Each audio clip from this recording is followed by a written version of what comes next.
y podemos relacionarla directamente con la longitud que tiene todo el cuerpo humano.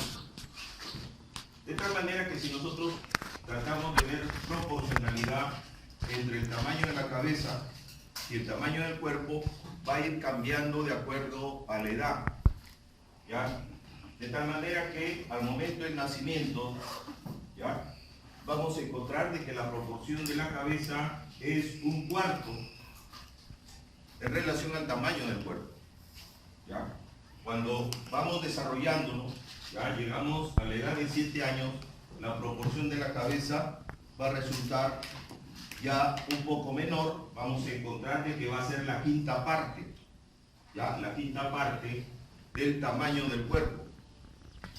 Seguimos desarrollando, vamos a llegar ya a una proporción de 1/7 hasta que nosotros llegamos a ser adultos. En la proporción adulta nosotros vamos a encontrar que a partir de los 25 años la proporción de la cabeza es 1/8, es la 8ª parte del cuerpo.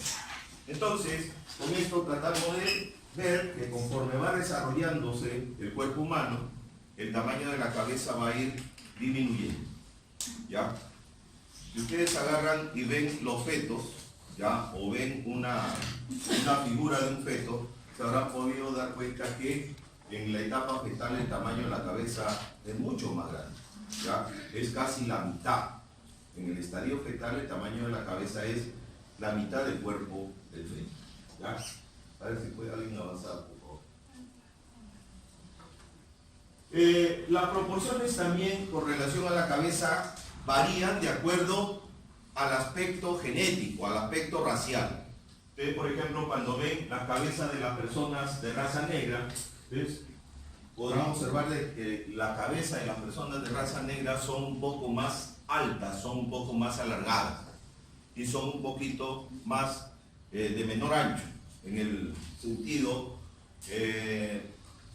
llamado la línea transversa que tiene la cabeza. Nosotros tenemos 2 diámetros en la cabeza: diámetro transverso, que es ya de la región parietal hacia la otra región parietal, y el diámetro antero-posterior, que es desde el punto glabela hasta la espina occipital externa, ¿ya? Entonces nosotros tenemos esos 2 diámetros que nos van a dar un índice de cráneo, ya que después vamos a llegar a ver ese tipo de características. Siguiente. Cuando nosotros vemos ya internamente el cráneo, vamos a encontrar de que el cráneo viene a ser una cavidad en sí. Una cavidad, por eso es que se le llama caja craneana. En esa caja nosotros vamos a encontrar un gran órgano que ocupa casi la mayor parte, que viene a ser el encéfalo. El encéfalo, que ocupa más o menos el 80% de toda esa caja craneana. Vamos a encontrar también un líquido que va a rodear el encéfalo, que viene a ser el líquido cefalorraquídeo. Ya vamos a encontrar vasos sanguíneos en el interior. Ya hay unas arterias que forman un polígono muy especial, irriga al cerebro, que viene a ser el polígono de Willis. Entonces nosotros vamos a encontrar de que a ese nivel de la caja craneana está el encéfalo, está el líquido cefalorraquídeo. Vamos a encontrar vascularización y vamos a encontrar unas membranas que envuelven a todo ese encéfalo, que vienen a ser las meninges. ¿Ya? Siguiente. De tal manera que nosotros ya podemos observar ese contenido a través de una herramienta que viene a ser la tomografía. La tomografía nos permite ver ese contenido, ¿ya? De tal manera que tiene que haber una relación entre el cráneo y el borde externo que tiene el encéfalo. Entonces, esta relación, ya tan igual como cuando ustedes ven ya el ligamento periodontal, van a observar que de la raíz al hueso siempre va a haber una relación, ¿ya? Este espacio que está acá se le llama el espacio subaracnoideo, ¿ya? De tal manera que si una persona se golpea el cráneo o le llega a caer alguna piedra o un ladrillo en el cráneo, puede provocar lesiones en este espacio aracnoideo, ¿ya? De tal manera que si ustedes comienzan a observar, hay en esta zona, por ejemplo, miren, pueden observar un incremento de ese espacio subaracnoideo, ¿ya? De tal manera que esta es la herramienta que nos permite diagnosticar si es que hay edema, si es que hay ruptura, si es que hay fractura a nivel de esta caja craneal. Hay otra herramienta que es mucho más eficaz, mucho más notoria, que viene a ser la resonancia electromagnética. Entonces, con eso podemos observar ya ese tipo de lesiones. Siguiente. Las anomalías, siguiente por favor. Las anomalías que nosotros encontramos a nivel del cráneo, una de ellas viene a ser el tamaño del cráneo. Podemos encontrar cráneos bastante grandes, ojo, bastante grandes en relación al cuerpo. ¿Ya? Claro está que si nosotros vamos a encontrar a una persona bastante delgadita, ¿ya? Vamos a poder quizás observar de que su cabeza resulta siendo muy grande para ese tamaño del cuerpo, ¿ya? Pero también existen ciertos síndromes en los cuales los niños nacen con la cabeza grande, ¿ya? De tal manera que acá ustedes podrán observar esta característica facial, corporal y de cráneo que tiene este niño. Esta enfermedad se le llama la progeria. La progeria. ¿Y qué cosa es la progeria? ¿Alguien sabe?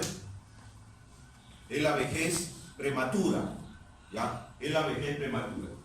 Entonces, la progeria es una enfermedad con la que nacen algunas personas y que a la edad de 12 años ya aparentan tener 50 años, ¿ya? Ya comienzan a tener caída de cabello y van ustedes a observar esta prominencia frontal, ¿ya? Prominencia occipital también con relación a la cabeza. Entonces, un ejemplo de macrocefalia viene a ser justamente esta enfermedad de la progeria. Otra enfermedad en la cual nosotros encontramos un crecimiento, ¿ya?, del cráneo viene a ser la hidrocefalia. Entonces, en la hidrocefalia nosotros podemos encontrar un crecimiento generalmente a nivel de la parte más superior del cráneo. ¿Por qué? Porque está incrementándose el líquido cefalorraquídeo, ¿ya? Entonces, ¿qué es lo que pasa? ¿Cómo es la etiología de la hidrocefalia? ¿Qué es lo que está pasando? Si ustedes se recuerdan, cuando observan el sistema nervioso, van a encontrar de que existen dos hemisferios, ¿ya? Luego viene el tronco, ¿ya?, el tronco encefálico, en el cual nosotros vamos a encontrar acá la protuberancia y vamos a encontrar el bulbo. Y luego viene acá la médula espinal. Estoy viendo el sistema nervioso así, no así, porque la figura sería otra, ¿ya? Estamos viéndolo así el sistema nervioso. Entonces, ¿qué cosa pasa? Que esto no es sólido, ¿ya? ¿Por qué? No es completamente sólido. Lo que vamos a encontrar es de que acá, a este nivel del sistema nervioso central, existen cavidades. Y esas cavidades a nivel del sistema nervioso se le llaman ventrículos, ¿ya? Nosotros vamos a encontrar acá ventrículo, una cavidad. Acá voy a encontrar otro ventrículo, que es otra cavidad. Como ambos se encuentran tanto en un lado derecho como en el lado izquierdo, se le llaman ventrículos laterales, ¿ya? Ventrículo lateral. Luego viene otro ventrículo acá, ya a nivel del tálamo e hipotálamo, que se le llama el tercer ventrículo. Y luego, a nivel de la protuberancia y bulbo raquídeo, acá existe otro ventrículo, ¿ya? Pero ¿qué es lo que pasa? Que en este tercer ventrículo y en el cuarto ventrículo existe una comunicación. Acá va a haber una comunicante, un conducto comunicante. Este conducto comunicante está a este nivel, que comunica el tercer con el cuarto ventrículo, se le llama el acueducto de Silvio.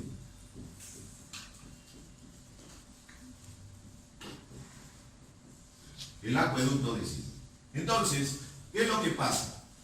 ¿Para qué existen estos cuatro ventrículos acá en el sistema nervioso central? Porque acá hay unas estructuras que tienen forma de arbolito. ¿Cómo se le llama? ¿Cómo se le llama a estas estructuras? Se le llaman los plexos coroideos.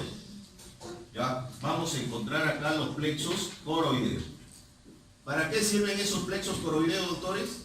Para que se forme el líquido cefalorraquídeo. Ustedes dirán, doctor, qué raro, porque yo sé que el líquido cefalorraquídeo protege más bien externamente al sistema nervioso central. Y acá lo vemos que está adentro. ¿Cómo sale? ¿Ya? El líquido cefalorraquídeo se forma a nivel de los plexos coroideos. Ahí se forma. ¿Cómo es que sale? A irse hacia afuera, hacia el espacio, ¿ya? Que está entre las meninges.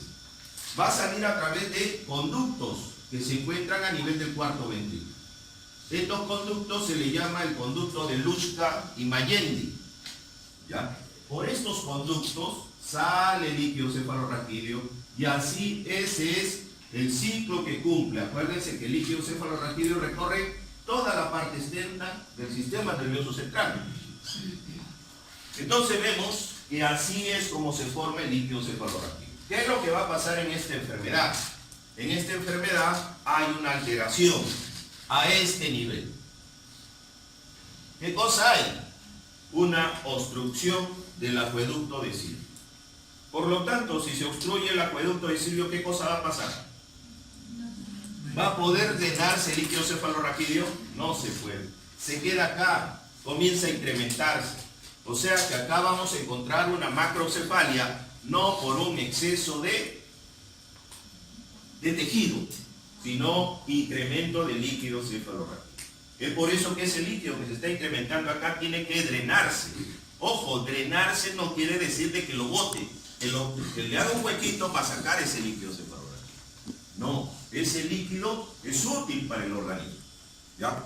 Tiene que ser drenado a dos probables cavidades. La técnica más antigua es de que se drena al peritoneo. Y hay otra técnica que se está utilizando que lo drenan al corazón, ¿ya? Entonces, eso hay que drenarlo, y por eso que a veces ustedes habrán escuchado que se necesita, porque la familia a veces es bastante pobre, se necesita ya válvula Puden. ¿Por qué? Porque a veces han utilizado otras personas y pueden ya volverse a reutilizar previa esterilización. Entonces es una válvula que saca el líquido, ya, cefalorraquídeo, y lo drena directamente a el peritoneo, el espacio peritoneo, ¿ya? Entonces, nosotros podemos encontrar este tipo de casos que se pueden presentar. Ya saben cuál es la causa, ¿ya?, de este tipo de hidrocefalia. Ojo que ahora la pregunta sería, doctor, ya sabemos que la causa de la hidrocefalia es la obstrucción del acueducto de Silvio. Pero ¿qué es lo que puede provocar que se obstruya el acueducto de Silvio? Generalmente la utilización de sustancias químicas, ¿ya? Uno de los medicamentos relacionados en el consumo, ya, de la mujer que está en etapa de gestación viene a ser la aminopterina. La aminopterina es un antimetabólico que a veces lo consumen las personas que están con procesos de cáncer o que están con artritis reumatoide, toman este medicamento. ¿Ya? Siguiente. Entonces, acá nosotros vemos que este es el traslado del líquido cefalorraquídeo, ¿ya? El líquido cefalorraquídeo, cuando está a nivel del cuarto ventrículo, va a tener que salir. Acá existen unos acueductos que son de Luschka y Magendie, que son ya la zona por donde sale ese líquido cefalorraquídeo. Siguiente.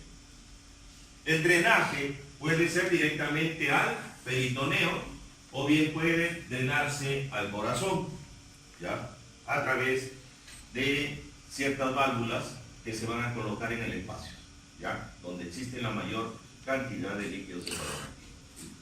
Siguiente. La otra enfermedad es una enfermedad que se llama la enfermedad de Payet. En la enfermedad de Payet también podemos observar un crecimiento del cráneo. Pero ojo, este crecimiento del cráneo se va dando en el desarrollo de la persona. Entonces, esta enfermedad de Payet lo puede observar generalmente existe mayor presencia de esta enfermedad en varones, ¿ya?, en la cual vamos a suponer que una persona estaba acostumbrada a utilizar un gorrito ¿ya? O un sombrero, y de pronto se da cuenta que al momento de utilizar ese sombrero, que a veces le quedaba quizás suelto, y ahora se lo coloca, ya no le entra, o le queda ajustado.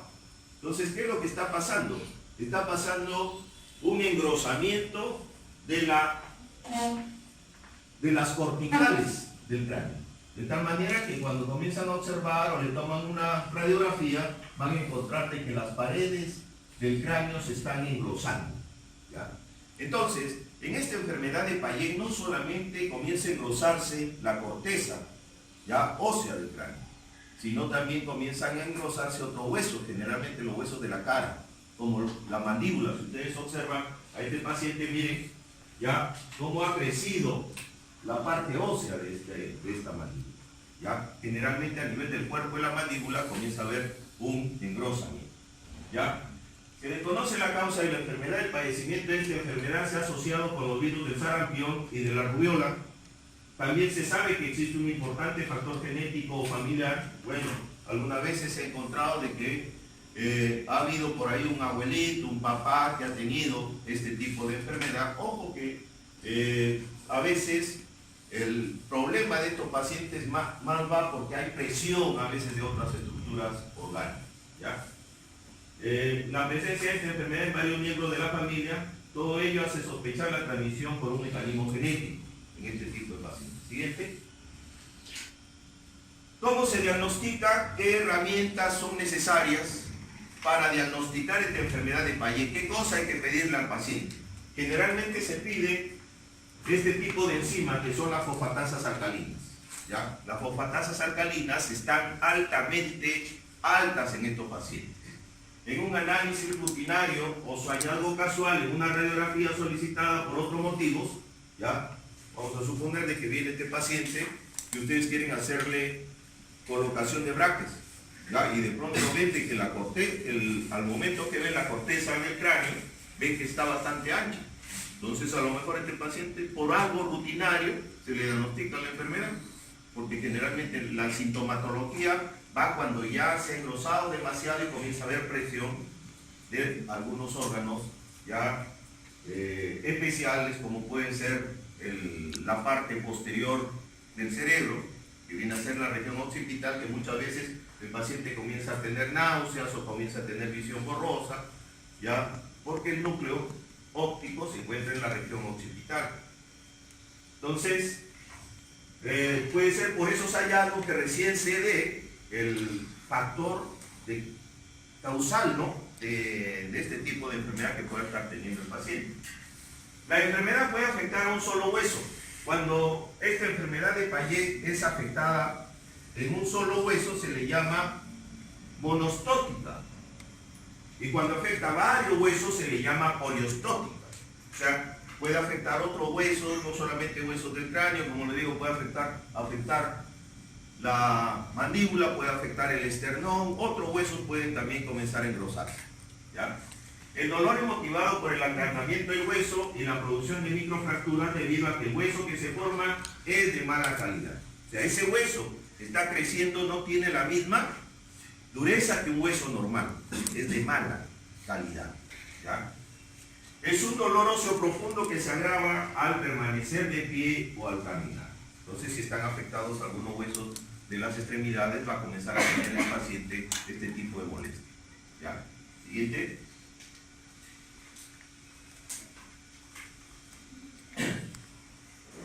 ¿Cómo se trata esta enfermedad de Payet? ¿Qué es lo que se le da al paciente? Se le da los medicamentos tan igual como un paciente que está con osteoporosis. Acuérdense que decimos que son huesos de mala calidad, ¿ya? De tal manera que es los mismos medicamentos también que se les da a los pacientes que están con metástasis a nivel del hueso, que vienen a ser los bifosfonatos, ¿ya?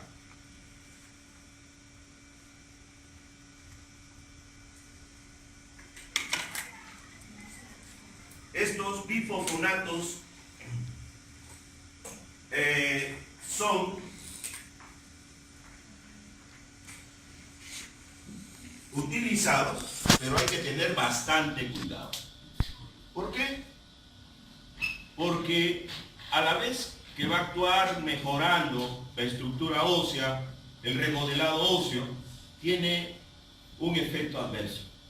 El efecto adverso es de que disminuye la angiogénesis del hueso. ¿Ya? De tal manera que un hueso que está con disminución de angiogénesis, ¿qué cosa va a pasar? Va a estar poco vascularizado. Y al estar poco vascularizado, en ciertas regiones, como son los maxilares, puede darse una osteonecrosis. ¿Ya? De tal manera que ustedes deben de recordar, a lo mejor por el curso de radiología, de que existe una osteonecrosis. ¿Por qué? Por bifosfonato. ¿Ya? Entonces, ustedes dirán, doctor, pero yo he escuchado osteoradionecrosis. También, la radiación también puede provocar necrosis del hueso. ¿Ya?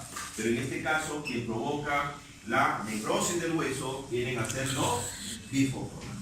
¿Ya? Otro medicamento que se utiliza también en estos casos de la enfermedad de Payet viene a ser la calcitonina.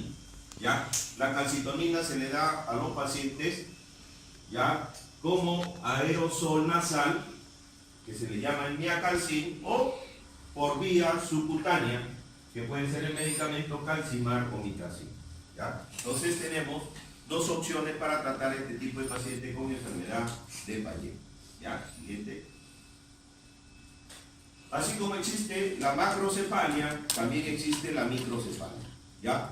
Miren, otro de los casos muchas veces que se pueden presentar con relación al cráneo puede ser de que el cráneo, ¿ya?, puede presentarse este tipo de patología. Ustedes tienen el cráneo. Acuérdense que los huesos se van a ir uniendo, se van a ir juntando a través de las suturas a nivel del cráneo. Entonces, muchas veces por ahí se puede presentar de que no hubo una buena fusión, ¿ya? Dejó un hueco por acá y por acá se puede salir la meninges y así nace el niño. ¿Ya? Cuando ustedes le ven, le tocan acá la parte posterior, que es lo más frecuente, pueden observar como un globito. ¿Ya? ¿Por qué? Porque ahí hay una abertura y lo que se está saliendo viene a ser las meninges. Esta enfermedad viene a ser la meningocelia. El meningocele. A veces la apertura es demasiado, ¿ya? Entonces, cuando es ya más grande la apertura, la cavidad, ¿qué es lo que va a pasar? Se sale la meninges y se sale también una porción del encéfalo. Entonces, cuando se sale meninges más encéfalo, la enfermedad cambia de nombre y se le llama meningoencefalocelia. ¿Ya? Pero a lo mejor no queda ahí, sino queda más grande la apertura. Y como la apertura es mucho más grande, ¿qué es lo que va a pasar? Se sale las meninges, se sale el encéfalo y se sale líquido cefalorraquídeo. ¿Ya? Entonces, al haber en esta zona ya pareciera que fuesen dos cabezas, ¿no es cierto? Entonces, la enfermedad se le llama la meningohidroencefalocelia.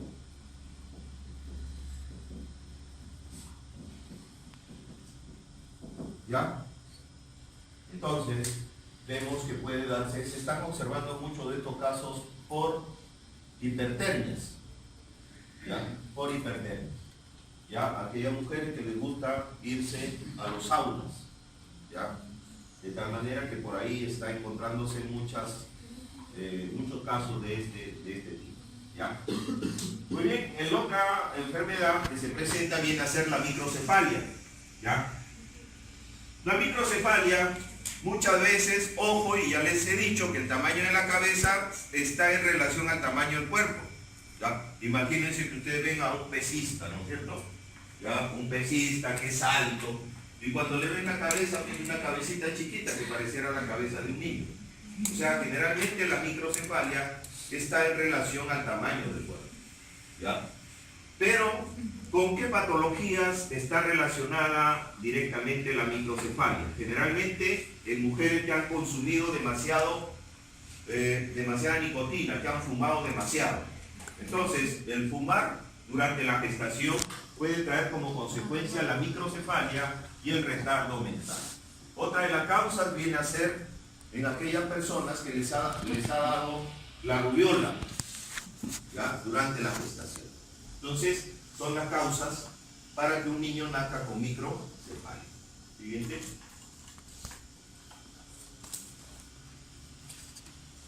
Entonces nosotros vamos a tener que utilizar una herramienta para hallar nuestro índice cefálico. Vamos a tener que medir el diámetro transverso, ¿ya?, que viene de la región parietal hacia la otra región parietal, ¿ya? Y luego tenemos que medir nuestro diámetro antero-posterior, que viene desde la glabela hasta la región occipital. Nosotros acá, si ustedes se tocan, bueno, hay algunos que lo tienen más grande, ya más notorio, que viene a ser nuestra espina occipital externa, ¿ya? Algunos le llaman tuberosidad occipital externa. Entonces, desde ahí hasta nuestra glabela, ¿ya? De tal manera que así es como ustedes van a hallar este tipo de índice, ¿ya? Entonces, tarea para la próxima clase va a ser que ustedes van a medirle a 5 personas, ¿ya? Primero le toman su foto, ¿ya? Y ahí van a colocar la medida que ustedes van a realizar de 5 pacientes. Arriba colocan la edad, ¿ya?, del paciente y cuáles son esas dos medidas: diámetro antero-posterior y el diámetro transverso. Y van a hallar el índice que ahorita lo vamos a hallar, ¿ya? ¿Cómo lo van a hacer? En un grupo de práctica que tengo, ya han elaborado ya una herramienta especial para hacer este tipo de medida, ¿ya? Ustedes hagan su propia creación, ¿ya? Porque, ojo, que la medida no es venir por atrás y hasta acá, no, es recta. Entonces ustedes tienen que hacer proyección para que hallen esa medida. Igualito acá, proyectar para que hallen esa medida. Muy bien, ahorita van a ver un aparatito que lo han utilizado, lo utilizan mucho, a lo mejor por ahí puede salir su idea de ustedes. Siguiente. Entonces tenemos el índice cefálico, diámetro transverso y el diámetro antero-posterior. Siguiente. Siguiente. Nosotros vamos a realizar una fórmula de este índice cefálico, ¿ya? ¿Cómo se halla? Lo que ustedes hallaron del diámetro transverso multiplicado por 100 sobre el diámetro antero-posterior, ¿ya? Entonces, una vez que han hallado este diámetro, van a tener que clasificar ese cráneo de ese paciente. ¿Cómo lo clasifican? De acuerdo al resultado, ¿ya? Entonces, si el resultado es menor de 74.9, es un paciente dólico cráneo. Si el resultado está entre 74.9 y 80, es un mesocráneo. Y si el resultado les va a dar valores mayores de 80, es un braquicráneo, ¿ya? Entonces, estos son los tipos de cráneo que ustedes van a hallar de acuerdo a ese índice cefálico, ¿ya? Entonces, miren, los dolicocéfalos, su cráneo es largo. Vamos a encontrar los mesocráneos que casi están ya con diámetros parecidos. Y los braquicéfalos, que es al revés. Nosotros vamos a encontrar un cráneo chato, pero ancho, ¿ya?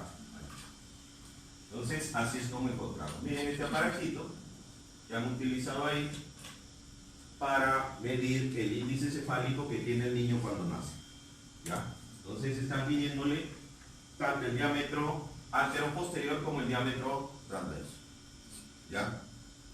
Este es un indicador muchas veces para ver si es que el desarrollo del cráneo está yendo bien en estos niños, ¿ya? Siguiente. Entonces, nosotros vamos a encontrar que existe un diámetro cefálico estándar en los niños, ¿ya? Generalmente los valores que se consideran como un valor estándar es 78% en el recién nacido, ¿ya? De tal manera que a veces se puede encontrar de que este valor es mayor de 78%, de tal manera que lo clasifica como una braquicefalia. ¿Ya? Si los valores resultan siendo menores que 78%, vamos a encontrar de que el niño está con escafocefalia. ¿Ya? Entonces, ese es los valores que se utilizan en el caso del recién nacido cuando se le mide el índice cefálico. En el adulto es lo que ya los valores que han estado observando en las diapositivas anteriores. ¿Ya? Acuérdense, si yo les digo, ha nacido un niño, ¿ya?, con un diámetro, ¿ya?, con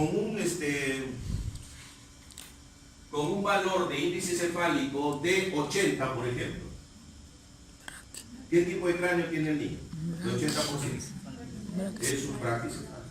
Si el niño ha nacido con 75%, un escafocefalia. ¿Ya? Entonces, estos son los valores que se utilizan en el caso de los recién nacidos. Ya son diferentes que para el adulto. Y si les digo que ha nacido con 78%, estándar. Ese es el estándar. Acuérdense que ese es el valor estándar. ¿Ya? Muy bien. ¿Alguna pregunta hasta acá?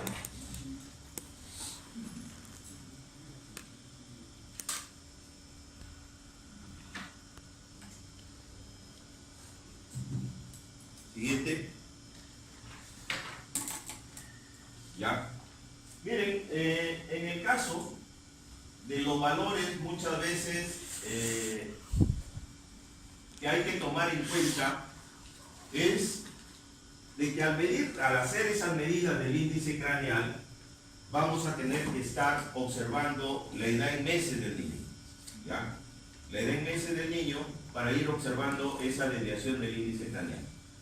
Siguiente. ¿Por qué? Porque siguiente. ¿Ya?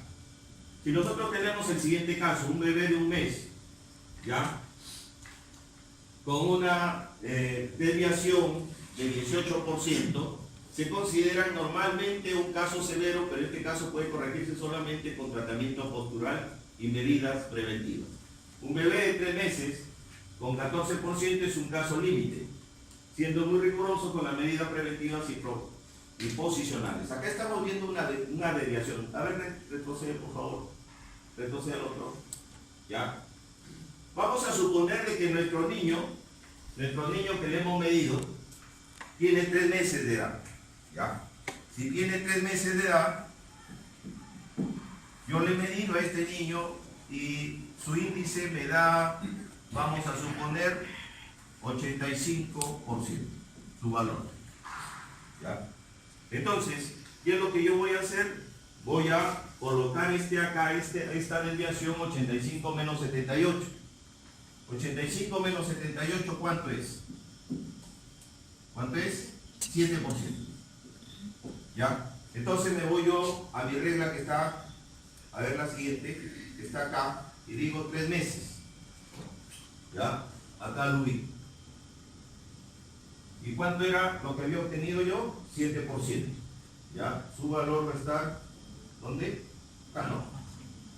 Acá. Entonces, en este caso yo digo que el tratamiento para este niño, como solamente tiene una desviación de 7, va a ser un tratamiento posicional. ¿Ya? Pero vamos a suponer de que acá tenemos un valor de 100. De 100 menos 78, ¿cuánto va a ser?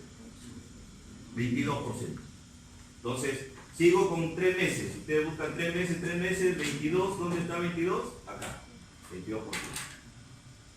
Entonces, como está con 22% acá, este paciente con un tratamiento posicional no se va a sanar. ¿Qué tengo que colocar?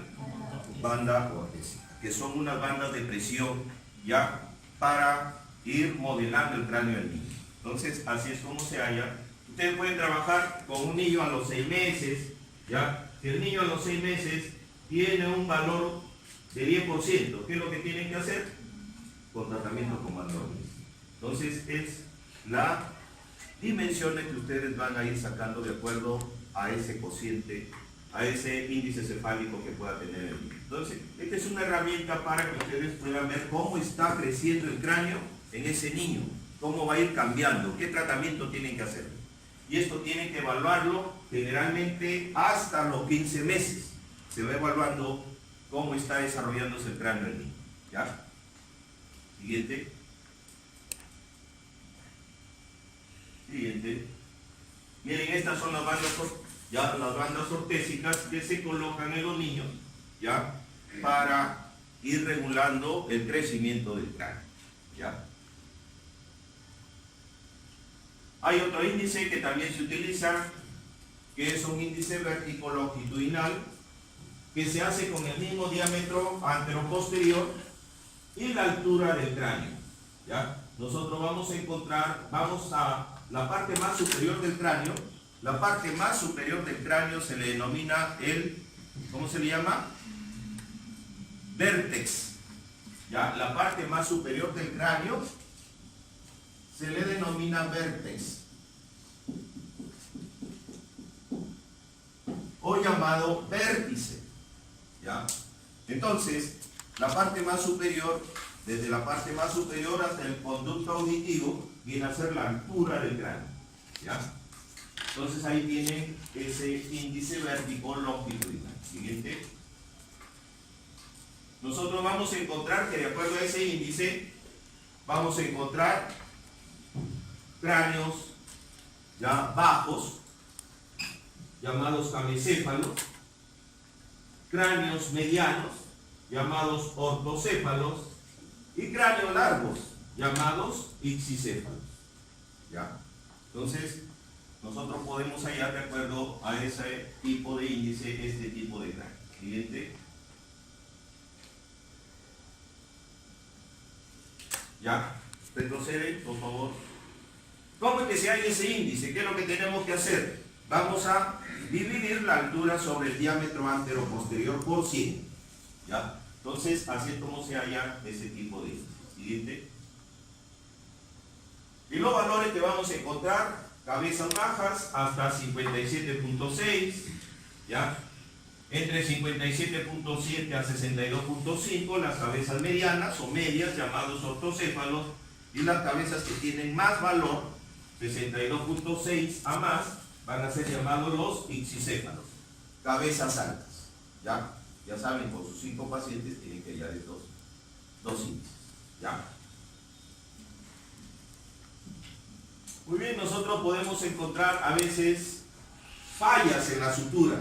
Acuérdense de que las suturas tienen que comenzar a unirse. Un pedacito de papel higiénico, por favor. Alguien traído mota. ¿O tiene mota aquí? ¿No? A ver, por favor.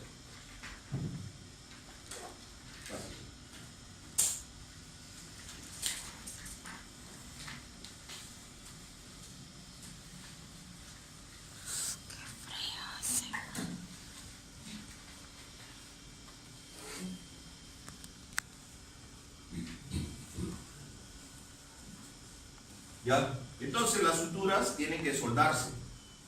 Esas suturas a veces se sueldan antes de lo previsto, antes del tiempo normal. ¿Ya? De tal manera que si nosotros vemos, por ejemplo, que se ha soldado antes de lo normal, ¿cómo se le llama la soldadura de las suturas antes de lo normal? ¿Cómo se denominan? Se denomina la sinostosis. La sinostosis. Entonces, si se cierra antes de lo normal, ¿qué es lo que va a pasar? Al cerrarse esto, ¿ya? ¿Qué sutura? ¿Cómo se llama esta sutura? La sutura.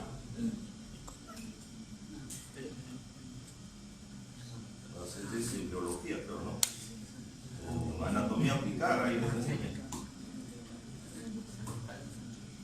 ¿Cómo se llama esta sutura? Sagital, ¿no? Se llama la sutura sagital. ¿Ya? La sutura sagital, cuando se cierra, ¿ya? Antes de lo normal, o primero, ¿qué es lo que va a pasar? ¿Para dónde va a crecer el cráneo? Si esto ya se cerró, ¿para dónde va a crecer? Para atrás. Para adelante o para atrás. ¿Ya? Y va a dar un cráneo así. Entonces, cierra y va a dar un crecimiento hacia atrás y hacia adelante. Estos son los que tienen la famosa cabeza de bala. ¿Ya? Una cabeza de bala. Entonces, podemos encontrar eso. ¿Y qué puede pasar si se cierra, ya? Si se cierra antes de lo normal la sutura, ¿cómo se llama esta sutura? Coronal, y la sutura landoidea, muy bien. Si se cierran esos antes, ¿qué es lo que va a pasar? Esto ya se cerró, ¿hacia dónde va a crecer el cráneo? Hacia arriba, ¿ya? Hacia arriba. Entonces, si estas dos suturas se cierran antes de lo normal, el cráneo crece hacia arriba, ¿ya? De tal manera que a eso se le llama la acrocefalia. La acrocefalia es el cierre prematuro de la sutura coronal y la sutura landoidea, y por lo tanto el cráneo crece hacia arriba, ¿ya? Tenemos otro, si solamente se cierra la sutura coronal, un cierre prematuro de la sutura coronal, ¿qué es lo que va a pasar? ¿Hacia dónde va a crecer el cráneo? Deja libertad para que el cráneo crezca hacia arriba y hacia atrás, ¿ya? A este tipo se le llama la braquicefalia. Entonces, nosotros podemos encontrar ese tipo de casos con relación a los cierres prematuros, ¿ya? Que vienen a ser la sinostosis.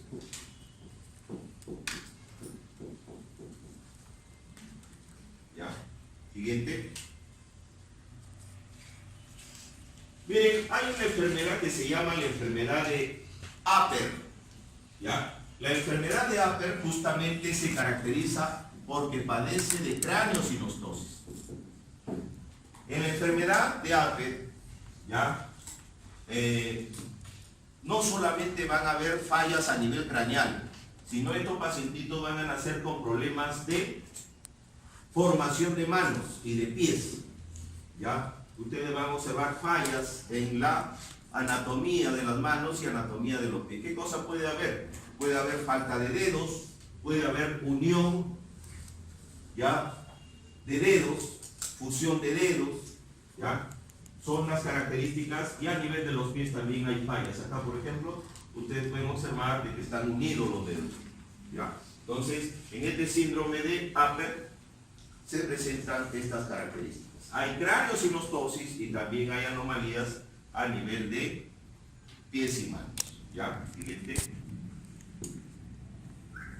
Miren, otro dato que hay que tener presente es el perímetro cefálico, ¿ya? El perímetro cefálico también es un indicador de crecimiento y desarrollo. Entonces, al nacimiento, el perímetro cefálico como valor estándar es 35 centímetros. Este es el valor estándar. Y después, ¿qué cosa va a pasar? Después va a irse incrementando, pero no tanto como ustedes creen. En el primer trimestre, 2 centímetros al mes. ¿Ya? En el primer trimestre, 2 centímetros al mes. En el segundo trimestre, 1 centímetro al mes. En el tercer trimestre, vamos a encontrar 2 centímetros, ya no al mes, sino en todo el tercer trimestre, 2 centímetros. O sea, hasta ahorita, ¿cuánto tenemos? A ver, doctores, 35 más 2 centímetros por mes en el primer trimestre, ¿cuánto sería? 6, ya, 6. 1 centímetro por mes en el segundo trimestre, ¿cuánto sería? 3. Y en el tercer trimestre, 2 centímetros. Muy bien. De tal manera que si ustedes suman esto, ¿cuánto es? 46. ¿Cuánto? 46. 46, ¿ya? 46 centímetros. De tal manera que, si nosotros, ojo, que acá tenemos primer trimestre, segundo trimestre, tercer trimestre, nos faltaría ¿qué cosa? El cuarto trimestre. Terminado cuarto trimestre va a tener al año ya 47 centímetros. Ese es el crecimiento del cráneo. Miren, en un año el perímetro del cráneo es hasta 47 centímetros. ¿Qué va a pasar después? El adulto, en toda la etapa, desde el año hasta la etapa adulta, solamente ha crecido el perímetro 10 centímetros más. O sea, llega a 57 centímetros. ¿Ya? Y ahí se estaciona, o le sigue creciendo el cráneo. No les crece. ¿Salvo qué? ¿Salvo qué? ¿Que tenga qué enfermedad? de Payet, que tengan enfermedad de Payet. Muy bien, entonces nosotros encontramos esta característica. Si es más grande va a ser macrocefalia, si es más pequeño va a ser microcefalia. Ya, siguiente.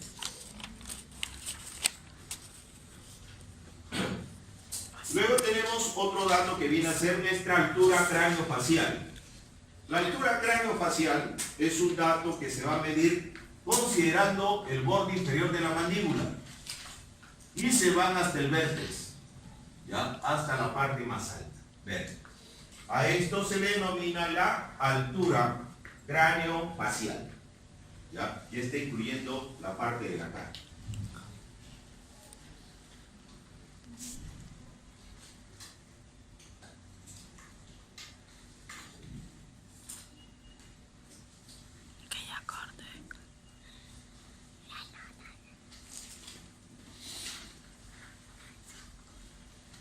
Siguiente.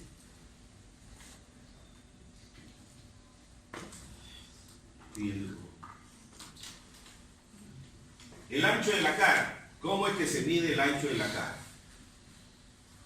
El ancho de la cara generalmente nosotros vamos a considerar nuestros arcos cigomáticos. ¿Ya? El ancho de la cara entonces va a venir de un arco al otro arco. Ahí ustedes van a medir el ancho de la cara. ¿Ya? Entonces ya tienen altura y tienen ancho de la cara. Muy bien, siguiente. Y luego vamos a sacar el índice facial. El índice facial, ojo, acá tenemos que considerar, a ver, retrocede uno por favor. Tenemos que considerar la altura de la cara. Y la altura de la cara viene desde el punto nacio hasta el mentón, ¿ya? Del punto nacio al mentón. ¿Ya? Siguiente.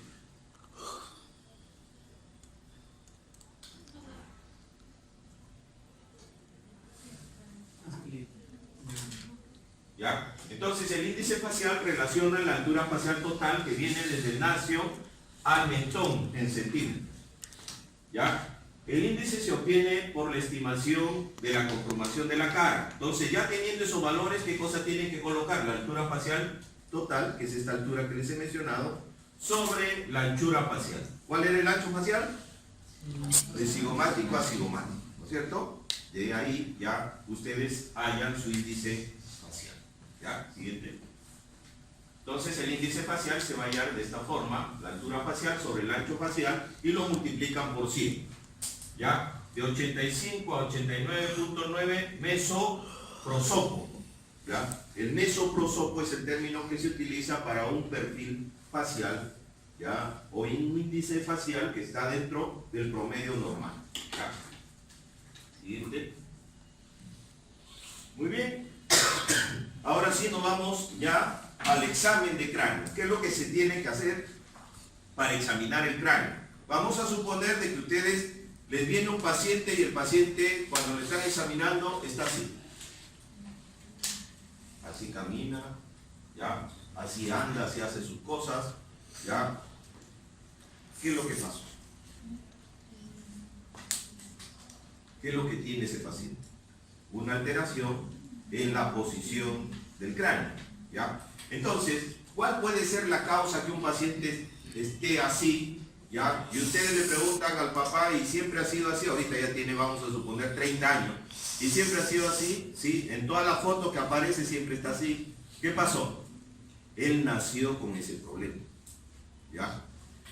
A veces hay una tortícolis que se llama tortícolis congénita. El niño nace con ese problema de tortícolis, porque muchas veces también puede darse el caso que el paciente esté así, oye, ¿por qué estás así? Que me duele. Ya, me está doliendo, por eso estoy adoptando esta posición cómoda. Ah, ¿y desde cuándo estás así? Hoy día, después que me he despertado, así está.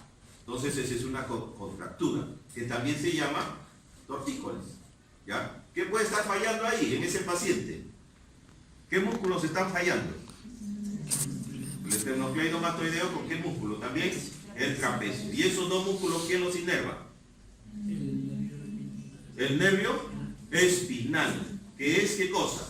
un par craneal, ¿no es cierto? Entonces miren cómo desde el cerebro hay un mal control de eso. Entonces hay que colocarle al paciente pues, compresas de agua fría, agua caliente, a lo mejor está por falta de calcio, ¿ya? Entonces, o el sistema nervioso no está trabajando bien, hay que darle neurobión, dolor neurobión a este tipo de pacientes. Entonces, hay una alteración en la posición, ¿ya? ¿Qué más puede ocurrir? Puede ocurrir de que a lo mejor el paciente está así con la cabeza. ¿Ya? ¿Qué puede haber? Una alteración en la posición, pero en este caso está flexionado hacia atrás. ¿Ya? Hay una contractura. Y vamos a suponer que ustedes lo ven en la cama, a este paciente así. En la cama. A ver, ¿quién se recuerda? Posiciones alteradas de arco. en cama. ¿Cómo se llama esa En posición arco. así? En arco. En arco. ¿Ah? Lo ven así. De arco. Lo hemos visto la unidad anterior. Es Por el el tétano. opistótonos. Por el ¿Ya? tétano. El opistótonos. ¿Ya? Este tipo de paciente, ¿qué cosa tiene? Tétano. Tétanos. Tiene tétano. Entonces, podemos observar esos casos. Muy bien, entonces hay que ver la postura, la posición. Una vez que hemos visto eso, ahora nos vamos a examinar al paciente ya. ¿Qué es lo que tenemos que hacer?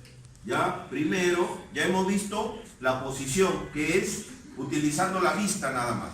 O a lo mejor este paciente está, que lo mira, que está haciendo. ¿Ya? Hay un problema. ¿Ya? Hay un problema. Ustedes ya pueden observar que un paciente hace este tipo de movimiento porque hay un problema de irrigación. ¿Ya? Ahí quien hace ese movimiento es porque la arteria, ¿ya?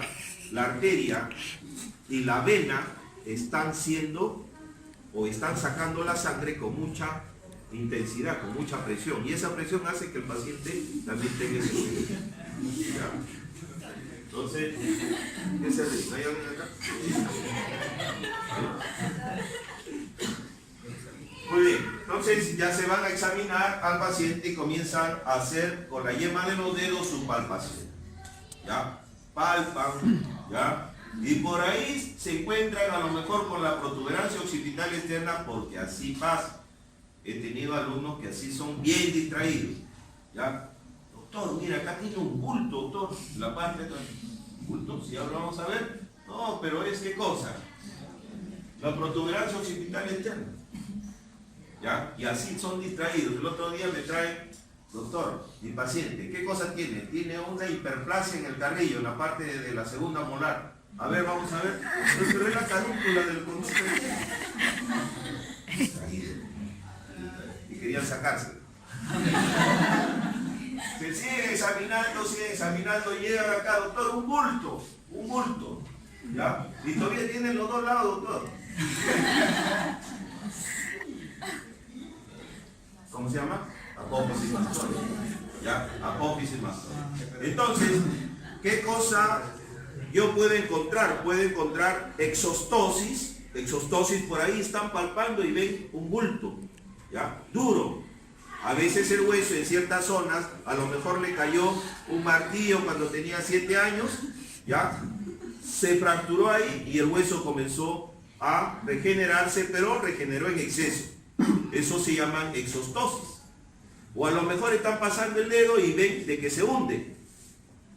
Son endostosis. En ese sitio, pues más bien hubo que la caída del martillo en esa zona hundió, ya se unieron, pero no se rellenó esa zona. Entonces, hay exostosis y hay endostosis al momento del examen. ¿Qué más pueden encontrar por ahí? Pueden encontrar bultos blandos, generalmente quistes dermoides, ya quistes epidermoides pueden encontrarse en esta zona. A lo mejor pueden encontrar verruguitas, ya a lo mejor pueden encontrar lunares, solamente con la ayuda de la yema de los dedos. Eso es lo que tienen que hacer al examinar el cráneo. Entonces, así es como nosotros hacemos ese examen de cráneo. El paciente no es necesario que esté echado, ya pueden hacer el examen sentado también, el examen de cráneo. Ya. Muy bien, siguiente. Ya. Pasaron la asistencia.